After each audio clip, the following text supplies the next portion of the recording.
Welcome, everyone, to the Information's TITV. My name is Akash Pasricha. It is Tuesday, December 2nd. We have got a great show planned for you today. First up, Sam Altman is declaring code red at OpenAI over the rising threats to ChatGPT from competitors like Google. We will discuss that with our AI reporter who broke the story and our editor-in-chief, Jessica Lessin, in just a few moments. We'll then dive deep into the AI shakeup at Apple. The tech giant's AI leader has departed the company, and they're bringing in a new guy from Microsoft. We'll talk about what he's going to do at the company.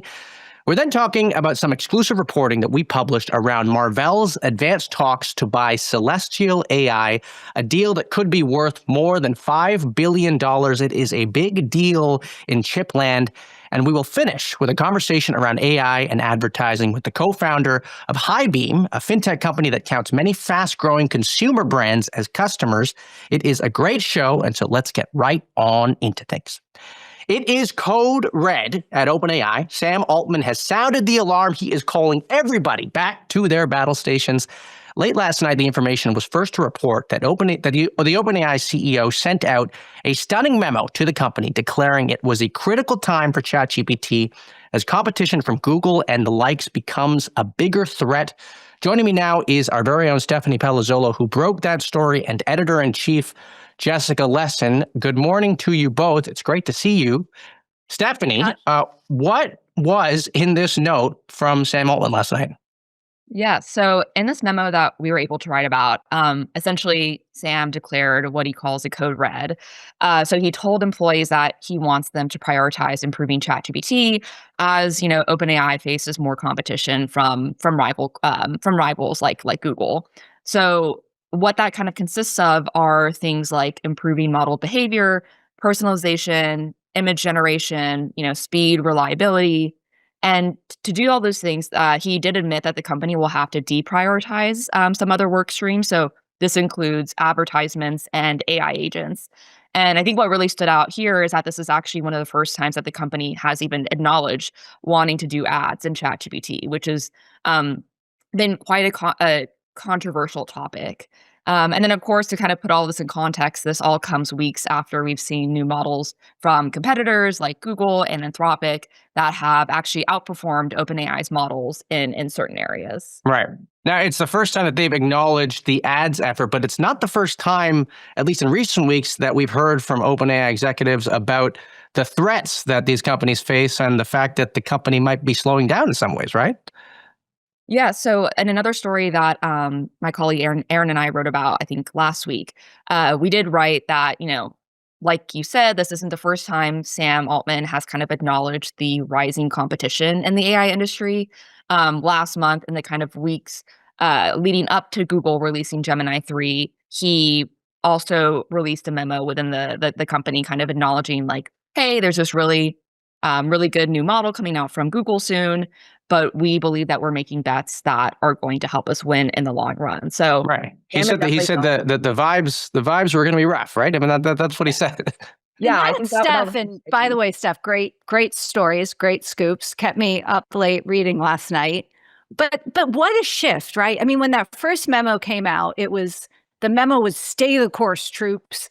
We have so many hard things to do, but stay focused. And now code red. And I think, what's fascinating to me is, I mean, yes, the competition is intensifying, but there seems to be this sort of like messianic quest for one-upping each other on models and product, which I actually think is more important. But this idea, we're caught into this race that OpenAI and others are kind of pulling us into, when it also seems to me that all the models are getting better and they're all going to get really good. And maybe we should be focused more on how people are using these products and the engagement behavior. So I was really struck by that and just a broader theme I've been thinking about. For this whole 2025, we've been talking about the AI war, and OpenAI and Altman have kind of been the ones stoking it.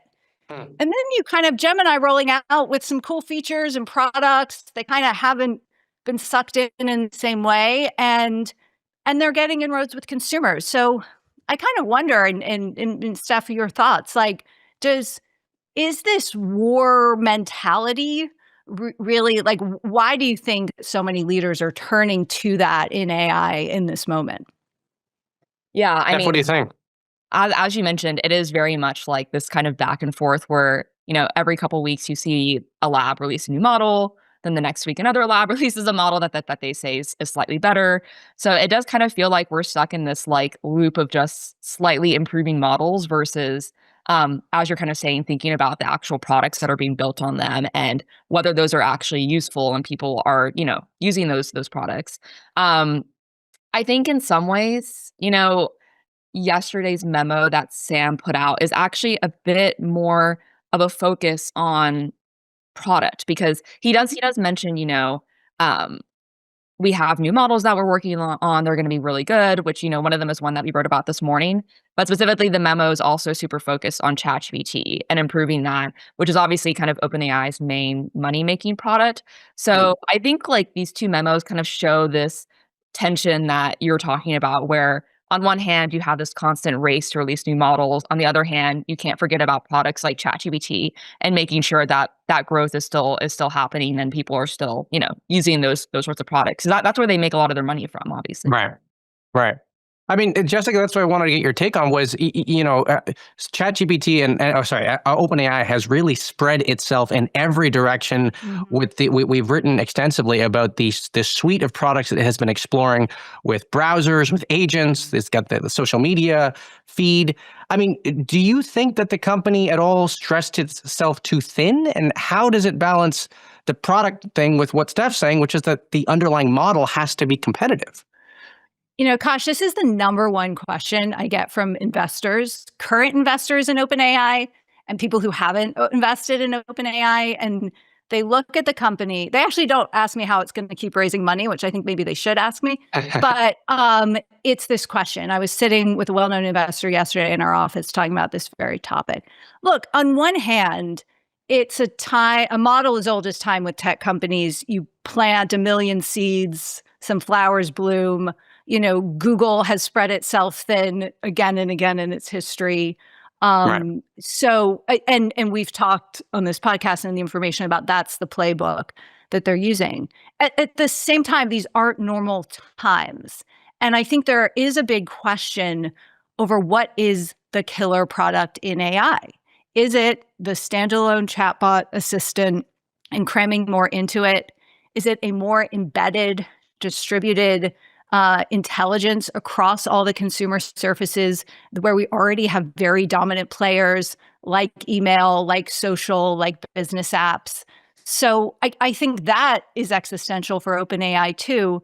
I tend to think focus is good, but I also understand to recruit people, you need a lot of flowers to bloom and learn. So I think it depends. And but clearly Altman is trying to rally the troops. I mean, I just think these rallying cries, this war language has really been designed. Is it rare? Is this common? Is this language code red? Common. I mean, you could go back in the history of Silicon Valley and see many posters with such slogans. But again, the framework I keep coming back to as I look to next year in this AI battle is, I think this war framework, which everyone's been sucked into, the press has been sucked into, everyone has been sucked into, has been designed to raise capital and attract talent. It isn't necessarily what is going to win on the product side. And, I was talking to someone recently who spends a lot of time in China, and I was saying, what's the state of play in AI? And I'm also skeptical that this China versus US in AI makes any sense because we're both going to win. And both countries are going to have cutting edge AI. And yes, we should innovate. And yes, we should be as far as we can in the US. But the idea that that's not going to happen doesn't make sense to me. But this investor said, look, in China, they focus on building products. You don't hear DeepSeek and Alibaba and Tencent and ByteDance talking about one-upping each other in the AI war. They're very, very focused on how people are using AI. And last thing I'll say, and Steph, I think one of the most interesting things in your memo, yes, deprioritizing ads. I mean, what an idea. Deprioritize the revenue stream. Investors may have some questions about that, or a revenue stream, obviously not the only one. But agents. And I think, when I also look back on this year, you can tell I've been doing that. Where are we in agents? We're seeing multiple data points of lowering expectations around agents. And now I'm not in the weeds the way Steph is to know, agents are one front in business adoption of AI. They're not the whole story, but they were certainly the story that companies, everyone, down the line from OpenAI to Salesforce on and on have been pushing. And I think that's another thing to watch. We saw the Thrive and OpenAI AI announcement earlier this week, a day ago, about a partnership with Thrive's holding company, designed to accelerate maybe business adoption and agents too. But here we have Altman actively calling it out as not a priority. So I think that's something to watch as well. Right. Well, it was a big story, and Steph, I know you were late last night, and you're on the road. You actually you seem to get some of your biggest stories on the road, I think. So, I mean, look, we like having you here, but stay on the road because the stories get bigger and better every time. Thank you, Steph, for coming on. Thank you, Jessica, for joining us. We really appreciate it. We will see you both very soon. Okay. Apple is also shaking up things as it tries to compete in AI. John Giannandrea, Apple's top AI exec since 2018, is stepping down from the company. Meanwhile, the company has tapped a former Microsoft and Google executive, Amar Subramania, to lead certain parts of Apple's AI research efforts. Joining me now is Aaron and Aaron. Aaron Tilley covers Apple, and Aaron Holmes covers Microsoft. Aaron and Aaron, welcome to the Aaron Show. It's great to have you both here. I'm strictly going to refer to you both by last name, just like we did in high school, although nobody could pronounce my last name, so I went by Akash. Tilley, let's start with you. Let's start with the news. Walk us through your reactions to Giannandrea stepping down. Was this a surprise to you? Yeah, so this wasn't a surprise at all. This had been, I think, quite a long time coming. This had really been expected by both folks internally and externally. And I mean, primarily that's because Giannandrea struggled to fit in and work out some sort of cohesive AI strategy at Apple. Especially earlier this year, the delay of an overhauled Siri, the big sort of more personalized conversational Siri was delayed, and that was like just a big blunder for Apple after promising this. So he'd been struggling for years, and the writing had been on the wall for a while. Okay, now, and the writing had been on the wall. This is not the first departure we've seen at Apple with respect to AI, right? No, there's been a number of folks from their foundation model team. This is the team that would be building their version of sort of a ChatGPT, their own large language models. And their head of that team, Ruming Peng, left earlier this year for Meta, and he took a lot of his team with him. And with his departure, there was also a large number of other folks leaving for other AI labs. So this was sort of there's been sort of a long unraveling of some very important folks from Apple's AI team. Aaron Holmes, let's talk about the new guy. Who is the new guy? He comes from Microsoft. What did he do there?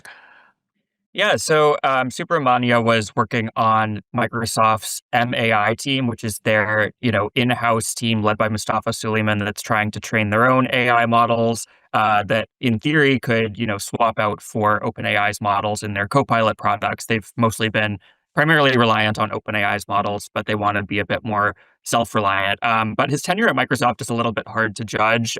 For one, he only joined the company a few months ago when he was poached away from Google DeepMind. And my understanding is that he was working on post-training Microsoft's models, which is kind of the process of tweaking the models after they've had their original training run. But since then, Microsoft has kind of teased some of their models, but they haven't actually published, detailed specs or model cards, which makes it a little hard for people in the AI community to know exactly how successful their training and post-training have been so far.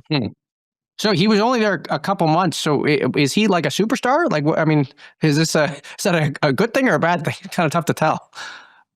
Before Microsoft, he was at Google DeepMind, which I think is seen as basically one of the gold standards of AI research, especially if you want people with experience building, models and AI native products. So I think that gives him certainly like the sheen of top AI talent. And I think while he was at Google, he was working on the Gemini app, which has had a lot of different iterations over the past couple of years.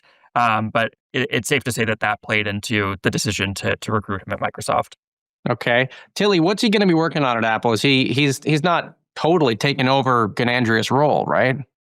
Yeah, he's not a one-to-one replacement with Giannandrea because the Giannandrea would report directly to the CEO. This time, the new leader, he's not reporting to the CEO. He's reporting to Craig Federighi, their head of software. So really a downgrade in terms of like highlighting AI and bringing the leader to the upper echelon of the company.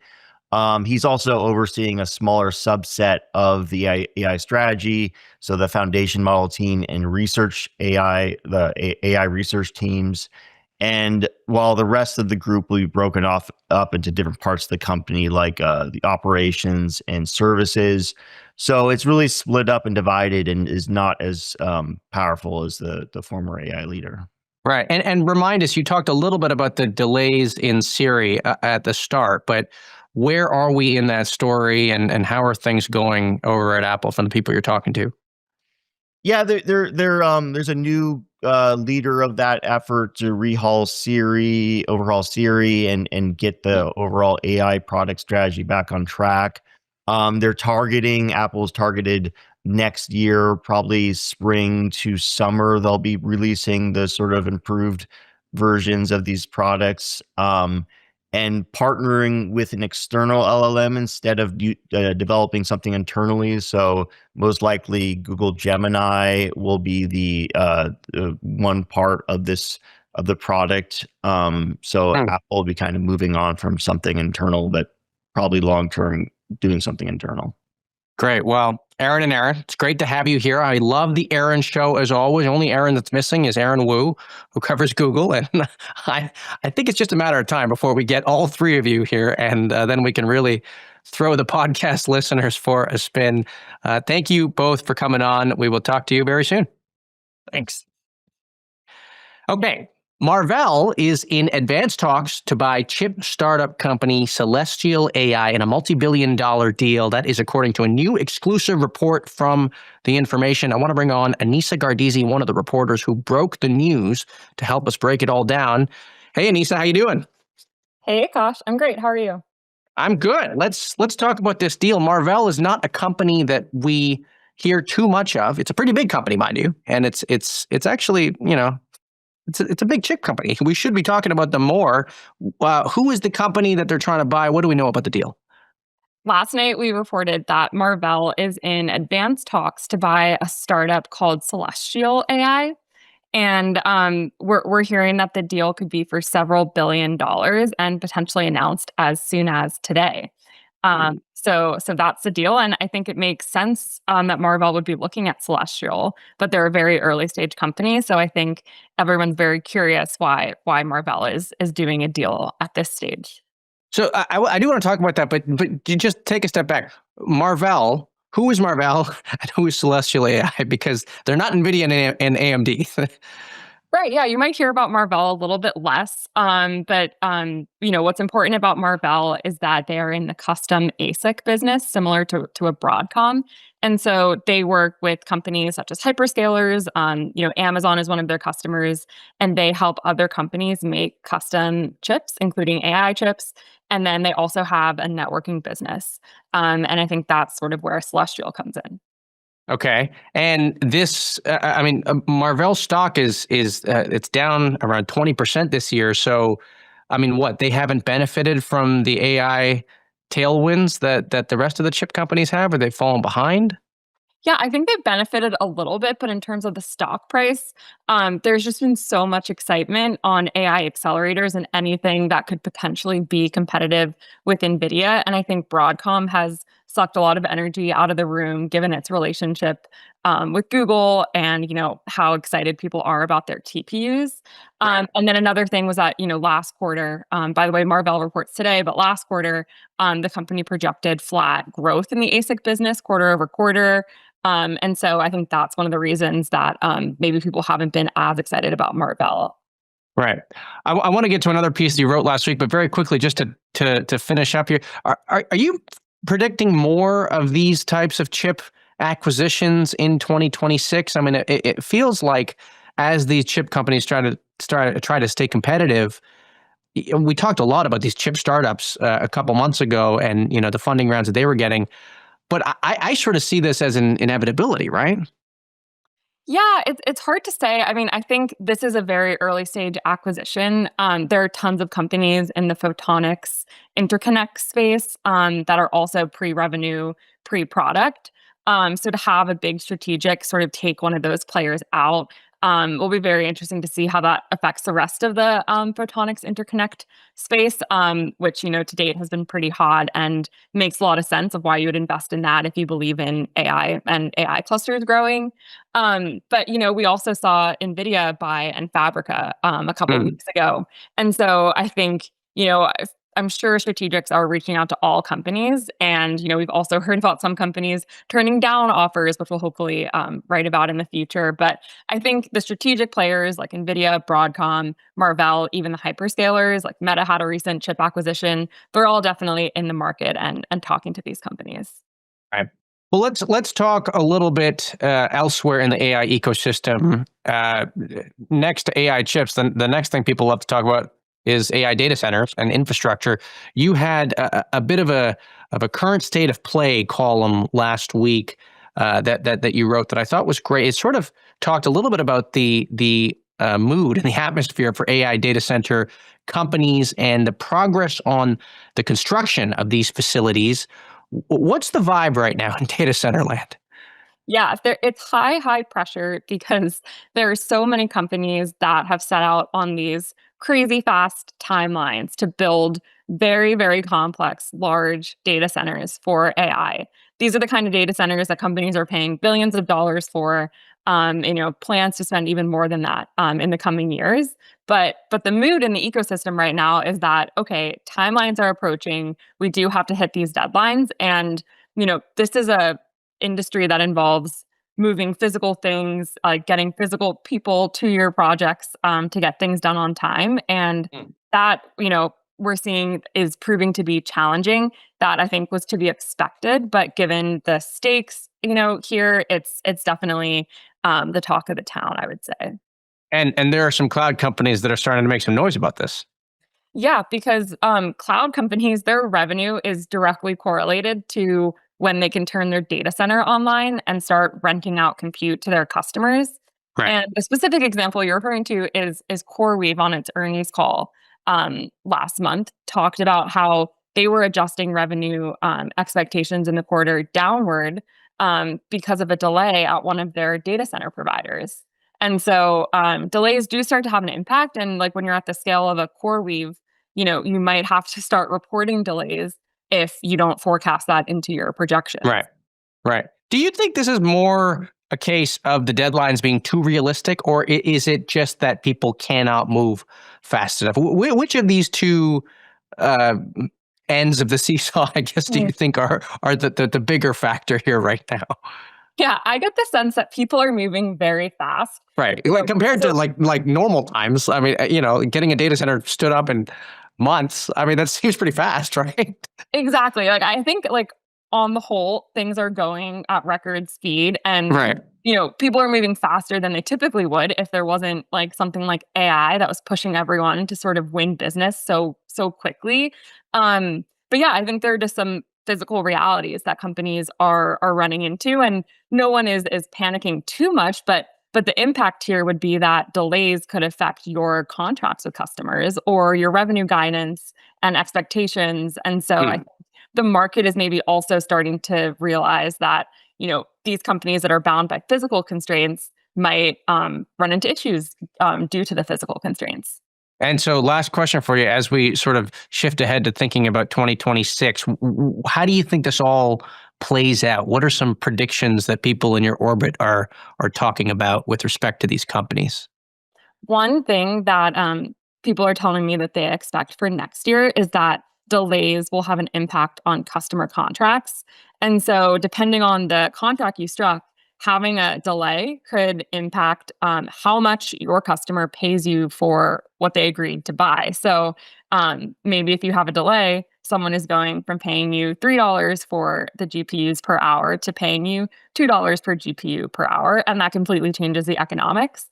And so I'm very interested in finding out more examples there where a delay, which, is kind of common and expected, could actually have some sort of impact on the economics of a cloud contract. So that is what I'm hearing for next year. Great. Well, Anissa, thanks for coming on. We really appreciate it. We'll talk to you again soon. Thanks. Okay. The rush of AI companies trying to find ways to advertise on their platforms could have big implications for brands and companies that are trying to find the best marketing vehicles to reach their customers. Joining me now is Sameer Shergill, the co-founder and CEO of Highbeam, a company that helps brands like New York or Nowhere, Cuts, and Bird Dogs manage their cash flows with all the complications of e-commerce. Sameer, welcome to the show. It's great to have you here. Thanks so much for having me, Akash. So let's talk about advertising. Look, we just came out of Black Friday and Cyber Monday. I wonder what you made of some of the numbers that we saw and how you think about these dollar figures more broadly as you see them growing year after year. Yeah, it's really interesting, right? So I think that everyone kind of understands that consumer spending has shifted to online. And we saw this Black Friday is about like 20 billion, I think, in total spend, which is, a large number. I think what's more interesting almost is, as it relates to AI, is most of the companies that we think of as tech companies monetize primarily through advertising, like Google and Facebook. And so Black Friday, while it's important to all of the consumer brands, it's just as important to companies like Facebook and Google to be able to actually reap the lion's share of their profits. And, what we see going forward is whether or not you believe Facebook and Google are monopolies in the government sense of the word, they do control all of the advertising spend for consumers. And so part I think what's really interesting to see as Black Friday continues to evolve is, will consumer behavior shift from places like Google and Facebook to other areas? And what implications does that have for advertising and the fate of these tech companies in general? Right. Talk to me a little bit about how the economics of advertising on Facebook, on Instagram, and on all these social media platforms, how have those economics changed over the past 3 to 4 years? Yeah, it's a great question. So basically, if you think about it, at the end of the day, the US economy runs on consumer spending, right? And of the 70% of GDP that's consumer spending, advertising controls where and how you buy things. And for most tech companies, unless you're selling to the enterprise, and the exception is Microsoft and Oracle, but all the recent companies like Facebook and Google, they make their money through advertising, right? Facebook 100%, Google 80%, and they know this. And their $4 trillion valuation for Google and a $1.6 trillion for Facebook is all predicated on, can we keep all the advertising dollars flowing to us? And therefore, they're very focused on, when you purchase something on your Instagram feed, does Facebook get the lion's shares of profits from that advertising? When you search for something on Google, does Google continue to monetize that? And I think we continue to see this, advertising revenue streams continue to be the vast majority for these companies. And I think that in terms of how that's going to shift, that's one of the big questions the next 5 to 10 years. Will AI cause a shift in consumer behavior around discovery and purchase such that the advertising dollars won't flow to Facebook and Google? Maybe they'll flow to other competitors like OpenAI or other AI companies. Well, but it does sort of raise the question. I mean, a lot of consumer brands really found a lot of success optimizing their ad spend on these social media platforms over the past 5 years, finding a way to reach customers and basically get sales profitably, essentially using all these advertising methods. That sort of died down a bit as those platforms became more competitive to advertise on, and it became more expensive, frankly. I wonder, is there a new age, a new golden age of advertising coming with subsidized advertising on these chatbot platforms? I mean, we know Perplexity has been doing ads. We know OpenAI obviously has acknowledged now that we're working on them. They might not come as fast as we think. But I mean, do you see the next 5 years as sort of ushering in a new age of tremendous profitability for these consumer brands? I think that there's definitely going to be a huge opportunity for fast movers and people that experiment. And partly because competition is good. This is, for now, Facebook and Google have a strong stranglehold on discovery and monetization of advertising for online businesses. If there's another way for them to access customers or consumers through OpenAI, through Perplexity, to other sources, it only allows them to experiment and to get get the small margins that may not be available that Facebook and Google have kind of closed for them the last few years. So I do think if you look at kind of the early 2000s when all of the kind of success consumer brand stories occurred, you think of the Warby Parkers of the world, kind of D2C heroes, it was at a time where it was all kind of new. How people were accessing customers online was different. Instagram was just kind of evolving. We haven't really had a platform shift in a while. So big platform shifts, which were a kind of offline to online, right? Like TV to internet and then internet to phone. They created a lot of new consumer brand winners. So if you think about the next platform shift, if it goes from, let's just say mobile internet browsing on Instagram to actual true AI adoption, I think there'll be a whole new slew of consumer brand winners. And the ones who figure out first are going to get the lion's share of those rewards. Let me ask you this. As you think about advertisements coming to these AI platforms, I mean, look, I for as long as I can remember, Google has had ads, right? I mean, there have been, maybe I used Facebook and Instagram before there were ads, now that I'm thinking about it. But I mean, I'm more thinking about the user experience and, the balance that these platforms have to reach in terms of calculating, okay, do we have enough adoption to now do ads, right? How do we do that in a way that doesn't jeopardize the user experience? Do you think there's a chance here that the companies could be moving too early in some cases and actually could jeopardize the user experience of these chatbots at all? It's a great question. I think that's why consumer businesses are so hard to underwrite. Like, you remember Google search before it had ads, and there's a long debate about, will Google ever do ads? Their do no evil was their mantra, and they had all this stuff about organizing the world's information. Facebook the same way. But we all end up with the primary monetization mechanism is advertising, for good or for bad, right? And I think that these consumer businesses ended up being winner take all. Like, Google search won, Instagram won. And so a lot of the investment is, can you get to the scale where you really win? And, I think ChatGPT probably is 1/10 of the daily average users of Google right now. And I think right now they're very much in this kind of head-to-head, who wins the customer discovery in AI space. And if you win that, there's enough money to monetize. So I think for now, the question is, and we heard about it today with OpenAI announcing they're kind of deprioritizing their advertising efforts for now, focused on ChatGPT, because the core platform has to win. And in consumer, if that wins, the monetization will exist. And if it doesn't win, you've got nothing left. And so I think that is really an interesting thing to look at in the next few years is, will ChatGPT displace Google as the primary way for people to find consumer brands and interact with them, or will Google continue to dominate? So let me ask you this last question here. You work with a lot of these consumer brand companies, and we haven't talked too much about your business, but you basically help them optimize their cash flows in this very complicated e-commerce environment. But, I'm sure you're talking to a lot of business owners who are both established and then also up and coming.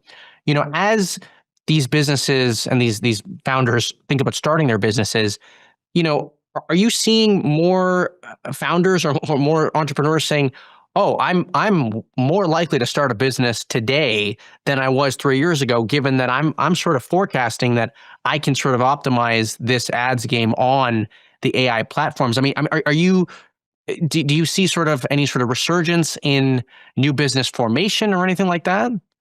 That's a great question. And, at Highbeam, we're very focused on, after year one of the business, how do we increase the chances of their success? And it turns out that, effective cash flow management is the number one thing you can do for a business. And what we're finding with founders are, I always say, like, entrepreneurship in some ways is an irrational act of optimism anyways. So for the most part, these are people that are optimistic about the future, but they're more optimistic than they have been, I think, because they see the opportunity for change and they see the ability to be able to access customers in a way that they couldn't before. And that usually is a good thing for startups, right? If people's behavior fundamentally changes, it will create new opportunities for first movers and people that move fast and people that build things.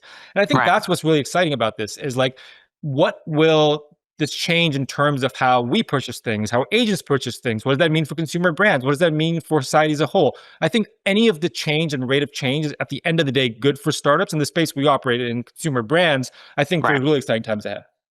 Great. Well, Sameer, thanks for coming on the show. It's a dynamic and fast-moving story. So maybe when ChatGPT actually does introduce ads, we'll bring you back on the show to assess whether or not you think they did it right in terms of the user experience. How about that? Sounds great. Thanks for having me. All right. Thanks for coming. Okay, well, that does it for today's show. A reminder, we are on this stream Monday through Friday at 10 a.m. Pacific, 1 p.m. Eastern. I want to thank Amazon Web Services, who is our presenting sponsor for this production. And I want to thank you for tuning in. We really do appreciate your viewership. I'm already excited for our next show tomorrow. Have a great rest of your Tuesday. Bye-bye for now.